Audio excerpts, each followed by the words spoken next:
Well, the Youth Advisory Council is a council of 32 young people, 32 plus young people, actually ages 13 to 22, from all parts of the District of Columbia. A very diverse group of young people who really, for the most part, function as a junior version of the City Council, and they serve as representatives of youth issues throughout the District of Columbia.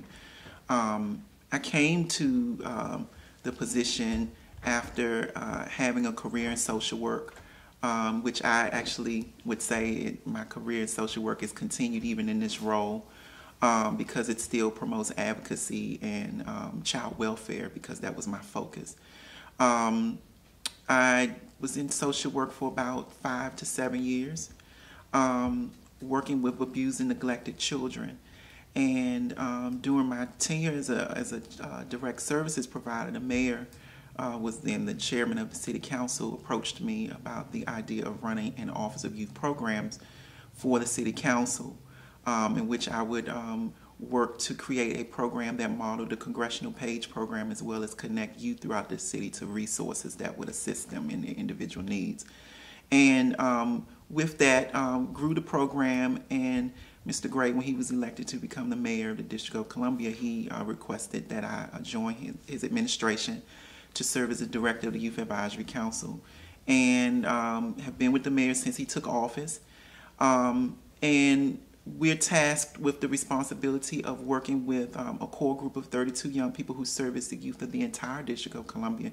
We teach them various leadership skills that include advocacy, that include writing, that include public speaking, and just various issues like that.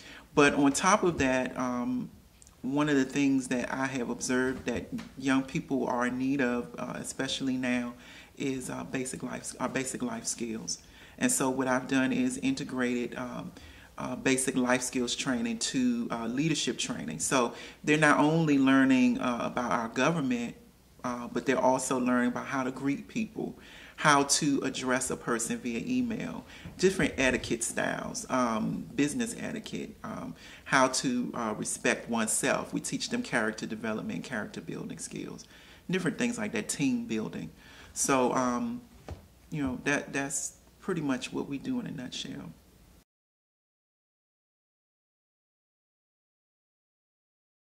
Building relationships, of course, it starts with the individual person.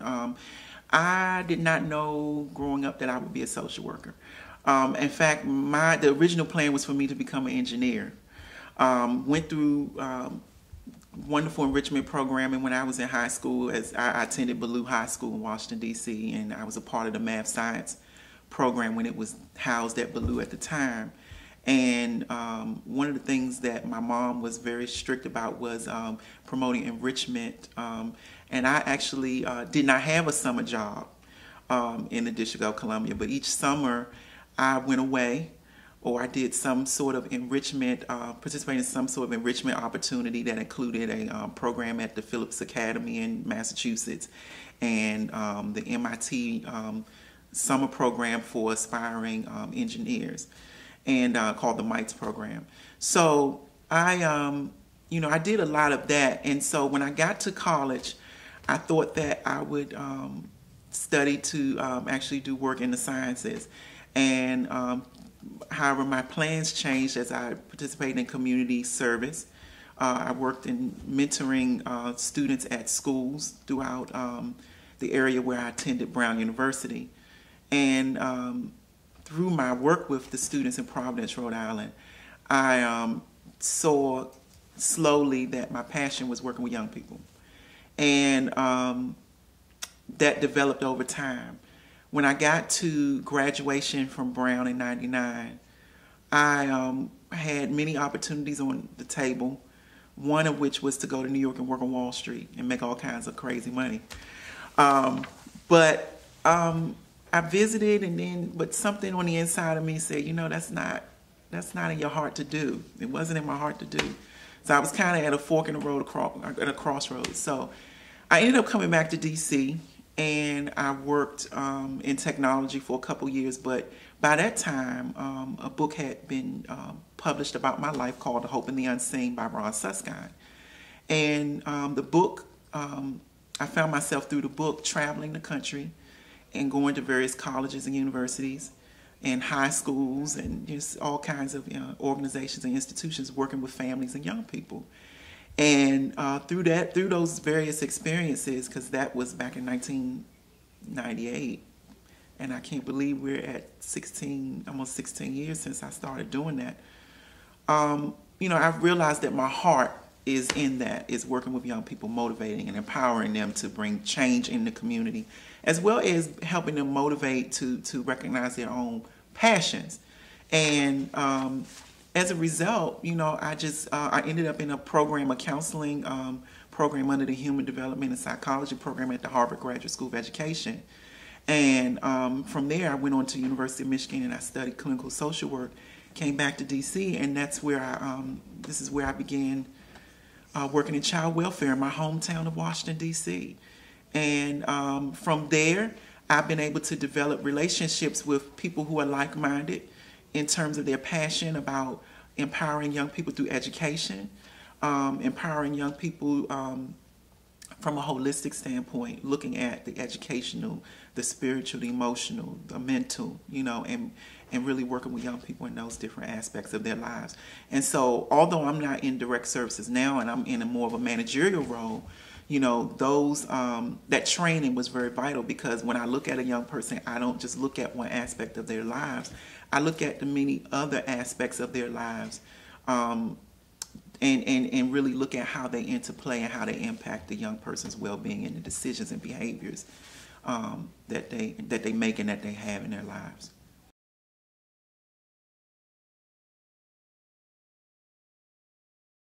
Well, what's interesting about just the blessing of having graduated from the schools that I've graduated from, particularly Harvard, is that in high school I had people that told me that I would not be able to make it at a place like Harvard or a Yale or a Brown or an Ivy League school or a top school for that. I was told that, I graduated from Ballou in 1995, and around that time I had one teacher tell me, well, we haven't had a young person go to an Ivy League school in 15 years, and your SAT scores aren't high enough. So I had a lot of, I had a number of people, I should say, that were opposed to my desire to pursue the Ivy League. And I guess for as many that were opposed, there were many people who supported me and were very positive and encouraging in my pursuits of excellence.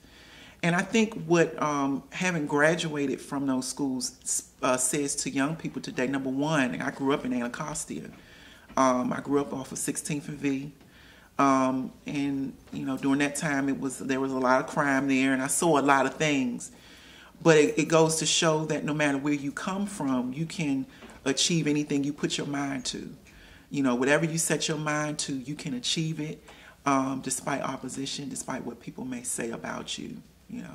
If you really believe in yourself. I kept God first in my life. I still do to this day. And if you keep things in their right perspective, and what I learned to do was take the negative things and use it and convert it to something positive.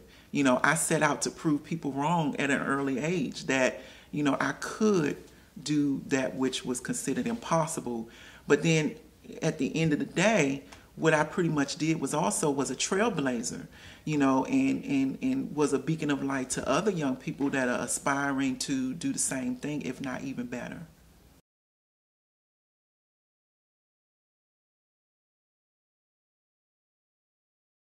Part of my education growing up, from having a mother that was very involved and active in my life, was that she made it a point to let me know, you are an African American male in a predominantly white society at that time. And and so as a result of that, people are going to make assumptions about you and and label you and categorize you just based on that without even knowing you. So it was impressioned upon me the importance of being 10 times as good as the next person, and that really has stuck to me even to this day. When you come to a new situation or any situation in life, you always come prepared. And then also what I've learned from that is that you have to be open to diverse groups of people. Growing up in the District of Columbia, I attended predominantly African-American schools, middle, elementary, and high school. And so what was enriching about the summer experiences that I had going to MIT, going to Phillips Academy, number one, that was my first time flying. That was the first experience that I had that was significant outside of the District of Columbia, which meant a lot to me. It was very eye-opening for me. And then also it exposed me to different people that I wouldn't have necessarily met in the context of schooling experiences that I had here. So I learned, number one, that just because a person is white doesn't mean they're against you because you're black, because that was one of the things that, that was some of my peers thought like that. That you're going to have advocates and people who support you that you would never think would support you. And I often tell young people that God sends you blessings in different packages. Sometimes you never know what package you're going to be sent a blessing from. I never would have thought that a Jewish man from Boston, Massachusetts would be my benefactor when I was at Brown University, and he would send me money every month to help me out, and that helped me a great deal. But I never knew that this Jewish guy would do this, but God put him in my path. So, the diversity of the city, in a lot of ways speaks to the diversity of the world. There are all kinds of people out there. And, in developing programming for young people, I'm very careful to expose them to the same level of diversity that I was fortunate to experience. And not even just from a racial perspective. I mean, you can be diverse by way of religion. You can be diverse by way of political beliefs and thoughts. And one of the biggest educations that I got, especially as it relates to African Americans, I often share the story with people and they laugh because, I said that growing up, there was either you were in the Good Times experience or you were in the Cosby Show experience. Either you had or you didn't have. And based on how I grew up, I was in the Good Times experience, growing up in hard times. And so I thought that what it meant to be black was that you had to struggle and suffer and be poor. But when I got to Brown and I got to these enrichment experiences, I saw quickly that that was not the case. So it helped me to see that, just because you may look alike on the outside doesn't mean you share the same experiences. So that's all the more reason to get to know the next person. And you build on not necessarily just your differences, but you build on what you share in common. And some of the things that join us in commonality, by way of commonality, you have music, you have food, you have fashion, just the basic things, and even just some of the basic desires to be successful and to want, as many would say, the American dream and to be successful.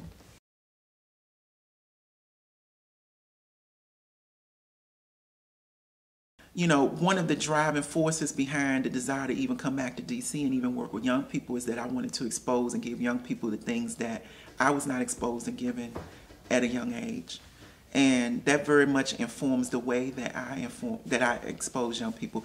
Like I tell young people in a heartbeat, go away, get out of the District of Columbia. Your road may lead back to the district at some point, but I never want a young person to get to a place where they are so boxed in, their mind is boxed into a certain section even of Washington, D.C. I had friends growing up who never even went across town to even visit the White House or to even visit Capitol Hill. And, with as many opportunities that are out there for young people now, it is really a sad state of affairs when you have a young person, and to no fault of their own, because it's all about what you're exposed to, when you're boxed in and you think that you can't achieve beyond the glass ceiling of your community, and in some cases the glass ceiling is so low that, that you have young people that are laying down on their talents, and let alone they don't know that they're operating on the glass ceiling. They're not even being encouraged to get up, So for me, having seen that growing up and then even seeing that as an adult, that very much inspires what I instill to young people.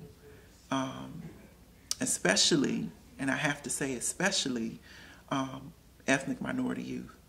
Young people, and can empower young people in a way that adults may not be able to empower young people. I think young people can reach each other in unique ways. You know, I'm relatively young still, but my young people that I work with, a lot of times they don't want to hear what I have to say because they think I'm old. Of course, I don't believe that. But I think that when you see another person doing things that you're aspiring to do and you see, hey, they're pretty cool on top of that, you know, I think that it does something to the young person. I think it does something to them in a way that it helps to inspire them to say that if they can do it, then I can do it. And one of the things that I'm very careful of doing, and people have done this to me, they say, well, you're a success story, you know, and people should automatically look to your story and do better. That's not necessarily true. That's up to the individual to make that determination. But I think one of the most powerful ways of empowering young people is through other young people. And the only way to do that is you have to instill, first of all, you have to have someone to believe in that young person, those youth leaders, and some of whom were declared troublemakers and people who would never amount to anything. Even the community's drug dealers can be turned around and be a leader in a situation where they turn young people's lives around in a positive way. Because one of the things that I'll never forget growing up in Southeast, I had one of the community drug dealers approached me one day and said, you know, man, I know what you're trying to do in terms of your future, and I admire you for that.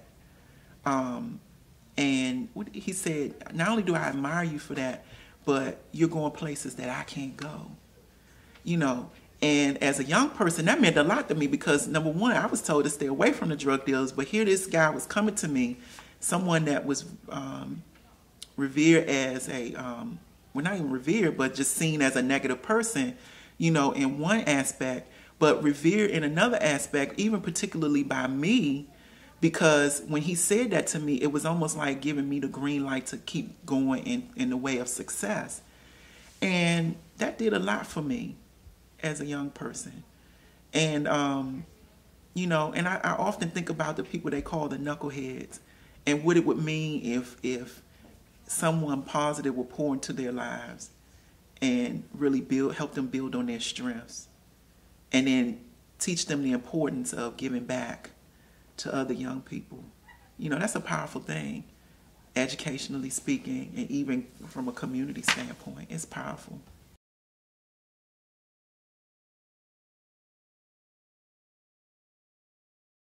I would just say in closing that, you know, everything that I do, especially even in the line of work that I'm doing and the community work that I do with young people, you know, stems from a genuine heart and a passion for young people. I didn't get into this for the money because otherwise I would have went on Wall Street. But I did this really out of just a genuine love, care, and passion to see other young people rise up and to really be all that they can be, reach their fullest potential. And, you know, money can't buy that, you know, and money can never fill the space, the special space in my heart that comes with seeing a young person have the light bulb experience and realize what their potential is, and having them to really see that, you know, that they can rise above adversity, that they can rise above challenges in their lives and do better. And not only just do well, but do better than their parents, which is not a disrespect to their parents, but that should be something that every young person in each generation coming along should aspire to do better than the previous generation. And speaking to, again, young people empowering other young people, if you can get young people from each generation to have that sort of mindset, you know, in some way, you might not touch all young people from the generation coming behind you, but you're going to reach somebody. And that's how you make your impact, through your example. Not even just by what you say, but by your example. And, you know, that's what I would like to leave, you know, in terms of my heart with the work that I do.